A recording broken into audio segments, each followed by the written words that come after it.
Entertainment industry में कुछ ऐसे कपल्स हैं जो भले ही अपनी पर्सनल लाइफ के बारे में लोगों को नहीं बताते हो, लेकिन उन्होंने हमेशा प्यार और शादी में हमारे विश्वास को बहाल किया है। ऐसी एक जोड़ी है पंकज त्रिपाठी और उनकी खूबसूरत पत्नी मृदुला की। फिल्म गैंग्स ऑफ वासेपुर में खलनायक सुल्तान कुरैशी के रूप में पॉपुलैरिटी हासिल करने वाले पंकज भारतीय सिनेमा के बेहतरीन अभिनेताओं में से एक हैं। नेशनल स्कूल ऑफ ड्रामा में ग्रेजुएट पंकज त्रिपाठी ने साल 2004 में फिल्म रन और ओमकारा में छोटी भूमिकाओं के साथ बॉलीवुड में अपनी शुरुआत की थी और अब लगभग 2 दशकों के करियर के साथ पंकज ने अपनी शानदार परफॉर्मेंसेस से हमारा दिल ही जीत लिया है। चाहे वो वेब सीरीज मिर्जापुर में कालीन भैया हो या फिर स्त्री में रुद्र, पंकज ने अपनी सभी भूमिकाओं बहुत ही कुशलता से निभाई हैं। हालांकि अपने करियर के संघर्षों और उतार चढ़ाव के दौरान पंकज त्रिपाठी के जीवन में एकमात्र स्थिर चीज उनकी पत्नी मृदुला है। उनकी लव स्टोरी किसी बॉलीवुड फिल्म से कम नहीं है।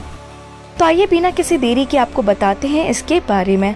पंकज की मृदुला से मुलाकात तब हुई थी जब वो 9वीं क्लास में पढ़ती थी और वो 11वीं क्लास में थे। ये पहली नजर का प्यार था और पंकज वो पल स्पष्ट रूप से याद है जब उन्हें मृदुला से प्यार हो गया था। स्कूप होप के साथ एक इंटरव्यू में पंकज त्रिपाठी ने इस बात का खुलासा किया था कि उन्हें साल 1993 में अपनी बहन की शादी में मृदुला से प्यार हो गया था। इसके बारे में बताते हुए पंकज ने कहा था, ये मेरी बहन की शादी थी और मैंने उन्हें छत से बालकनी पर देखा और मन में सोचा ये वही महिला है जिसके साथ मैं अपना जीवन बिताना चाहता हूँ। मुझे ये भी नहीं पता था कि वो कौन थी और उस समय उनका नाम क्या था। तो वह एक इंटरव्यू में बातचीत के दौरान मृदुला ने पंकज के साथ अपनी पहली मुलाकात के बारे में बात की थी और कहा था, ये मेरे बड़े भाई के तिलक यानी कि सगाई समारोह में थे। मैं तैयार होने के लिए छत पर एक छोटे से कमरे में जा रही थी, तभी भूरी आंखों, ब्राउन हेयर और दाढ़ी वाला ये लड़का मेरे पास आया। पूरे समारोह के दौरान वो आंखें मेरे पीछा करती थी। उस समय के दौरान कपल के पास एक दूसरे से बात करने के लिए सुविधा नहीं थी। हालांकि पंकज हर 5 महीने में एक बार अपनी बहन से मिलने जाते थे और उन्हें मृदुला से बात करने का मौका मिलता था। वो घंटों बातें करते थे और एक दूसरे के साथ क्वालिटी टाइम्स बिताते थे। मृदुला के शब्दों में, मैं सुबह स्कूल के लिए निकलती ही थी और रात के खाने के बाद ही उनसे मिल पाती थी। वो हमारा समय था। हम कभी कभी सुबह तक बैठकर बातें किया करते थे। हम दोनों को पढ़ना बहुत पसंद था और हमारे पास किताबों, उपन्यास, कहानियों और लेखकों के बारे में बात करने के लिए बहुत कुछ था। पंकज और मृदुला की पहली मुलाकात को 8 साल बीत चुके थे और मृदुला के पिता ने उन्हीं के लिए एक परफेक्ट दूल्हे की तलाश शुरू कर दी थी।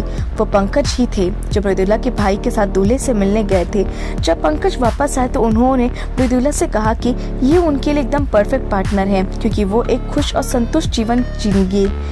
यही वो पल था जब मृदुला को एहसास हुआ कि उनके जीवन में कुछ अनमोल चीज गायब हो रही है। उसी को याद करते हुए मृदुला ने कहा था, पंकज मेरे भाई और भाभी के साथ होने वाले दूल्हे के घर गए थे। उन्होंने आकर मुझे बताया था कि मेरे लिए एक अच्छा मैच है और मुझे निश्चित रूप से भौतिक सुख भी बहुत मिलेगा।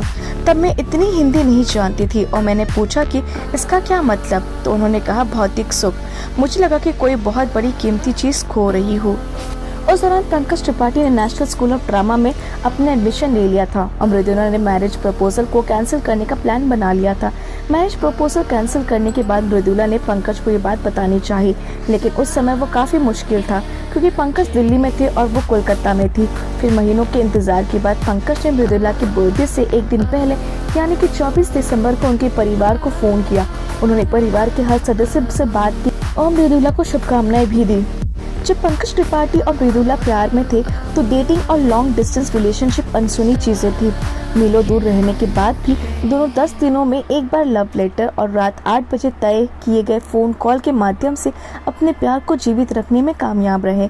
सभी बाधाओं को पार करते हुए पंकज और मृदुला ने 12 साल तक एक दूसरे को डेट किया और उनका प्यार समय के साथ और मजबूत हो गया। एक दूसरे के प्यार में पागल होने के बाद भी पंकज और मृदुला को अपनी शादी के लिए अपने माता पिता को मनाना पड़ा क्योंकि वो एक दूसरे के रिश्तेदार थे। क्योंकि पंकज की बहन की शादी मृदुला के भाई से हुई थी, इसलिए एक ही परिवार में शादी करना उनकी जाति और धर्म के खिलाफ था। काफी मन मनोबल के बाद इस कपल ने 15 जनवरी 2004 को शादी कर ली थी। शादी के बाद वो मुंबई चले गए थे और साल 2006 में उन्हें एक बच्ची का जन्म हुआ जिसका नाम उन्होंने आशा त्रिपाठी रखा है। तो दोस्तों, इसको लेकर क्या है आपकी राय, कमेंट सेक्शन में बताना बिल्कुल भी ना भूलें और हमारे चैनल को सब्सक्राइब करें।